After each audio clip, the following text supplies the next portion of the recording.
Yo tout le monde, c'est Uxas. On se retrouve aujourd'hui pour une nouvelle vidéo pour donc les news de ce lundi qui arriveront donc jeudi. Donc pas mal de news ici, notamment un nouveau perso saisonnier. Donc on verra plutôt à la fin de la vidéo. D'abord les news sur les nouvelles bannières qu'il va y avoir. Donc premièrement, on va avoir une nouvelle bannière poussière. Donc cette nouvelle bannière poussière, il va y avoir Mia-Feu. Donc très très bon héros Mia-Feu. Et ça va être le héros vedette.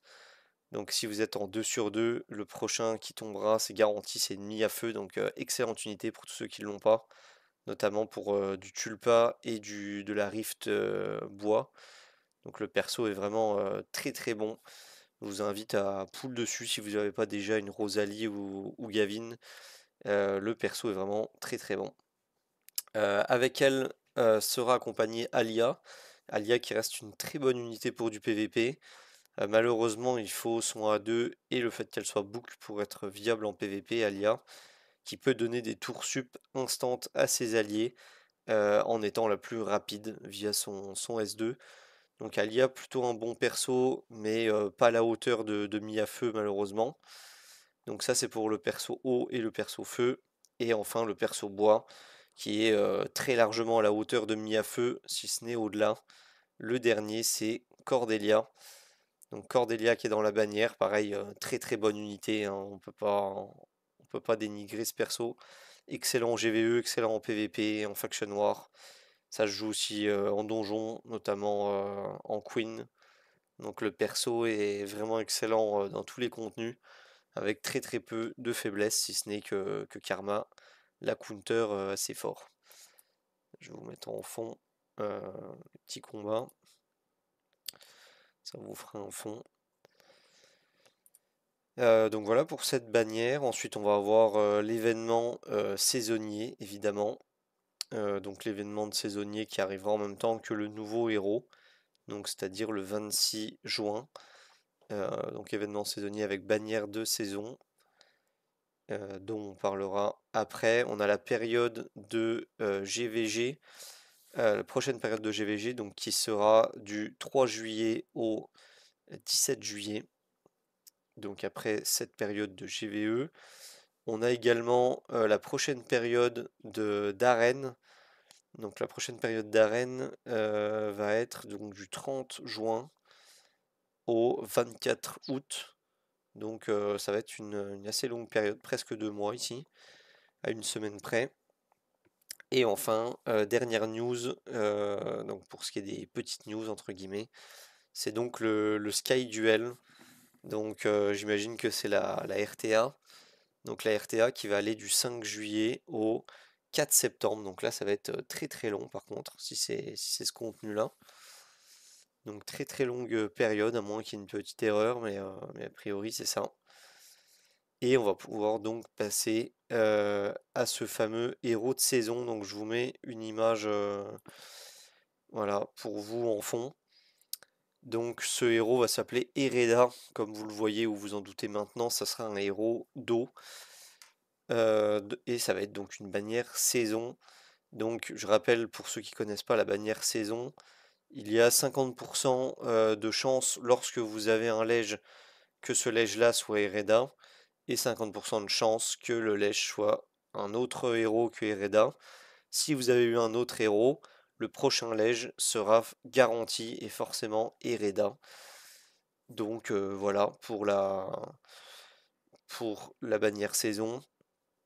Hereda va être un légendaire attaquant, donc offensif, et va faire partie de la faction des Titans.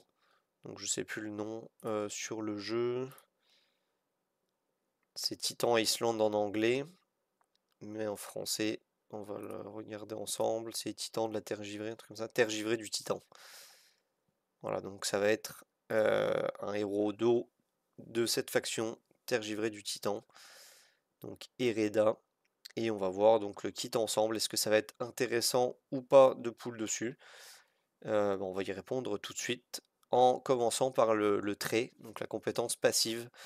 Au début de la bataille, Hereda va invoquer un blizzard Et ce blizzard, tout simplement, va réduire la speed de 50 points à tous les adversaires. Donc c'est vraiment énorme, 50 points, quand on sait que Nero en retirait 15 de mémoire avec son A5. Là ici en A0, on retire 50 points de speed à toute l'équipe adverse. Donc ça c'est vraiment une bonne mécanique. Et également ce même blizzard va réduire de 50% tous les heals reçus de l'équipe adverse.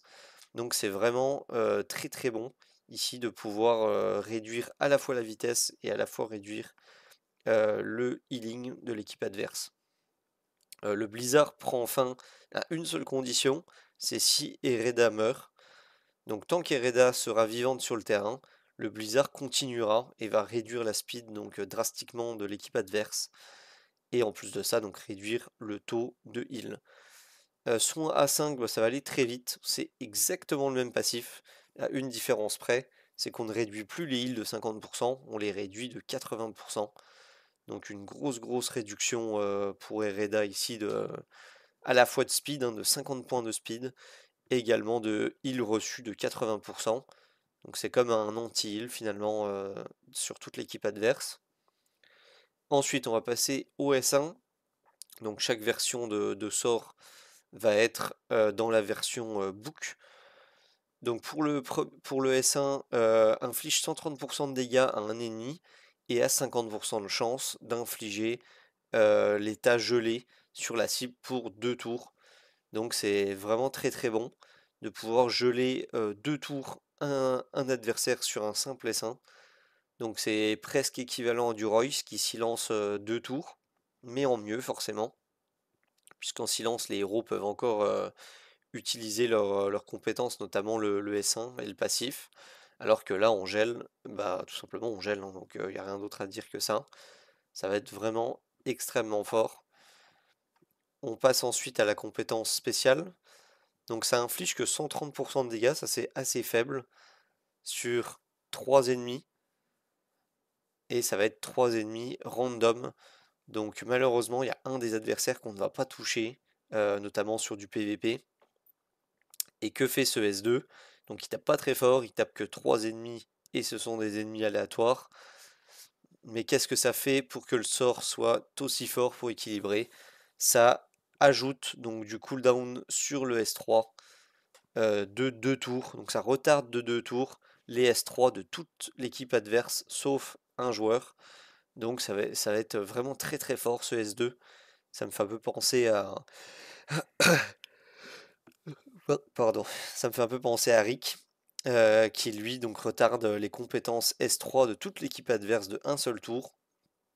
Ici, ça va être donc de presque tous les adversaires, à un près, mais ça va être de 2 tours. Donc très très fort ce S2. Et enfin, on va pouvoir passer au S3. Donc le S3 qui inflige 150% de dégâts à tous les ennemis, donc ça c'est assez faible. Et les dégâts vont augmenter avec donc un ratio. Les dégâts vont augmenter de 100%, pardon, donc ça sera plus 150%, mais 300% si la cible a moins de 50% de PV. Donc pourquoi pas.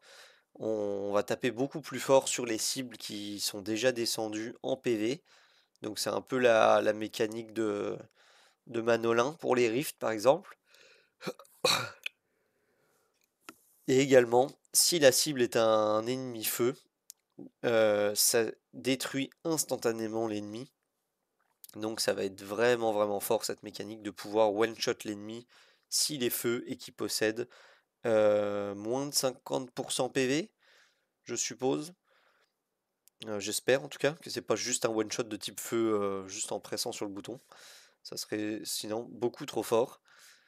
Et ça ne fonctionne évidemment pas sur les boss. On ne peut pas aller one-shot la rift feu via ce S3, évidemment.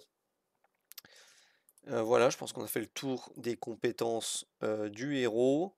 On a vu donc les nouvelles bannières. Donc Hereda qui va être la bannière saison. Mis à feu, Cordelia et Alia qui vont faire partie donc d'une très bonne rotation depuis longtemps. Poussière, donc si vous avez pas mal de poussière, n'hésitez pas sur cette bannière. Je trouve que la bannière est extrêmement intéressante, du moins pour 2 persos sur 3. Alia est un peu plus niche en PVP, c'est plus trop sa méta, étant donné qu'Alia profite de la méta speed. Mais à voir, peut-être qu'Hereda, via ses passifs qui vont influencer la speed, pour faire revenir Alia dans les mœurs et dans les méta. Alia qui reste toujours un très bon perso viable.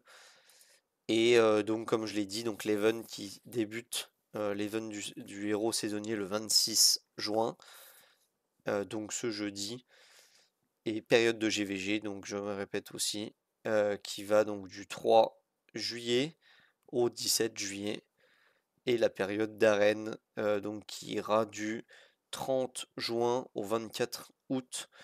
Et à prendre avec des pincettes cette dernière information, le Sky Duel, donc la RTA, je crois que c'est ça en anglais, euh, qui va donc s'étendre du 5 juillet au 4 septembre.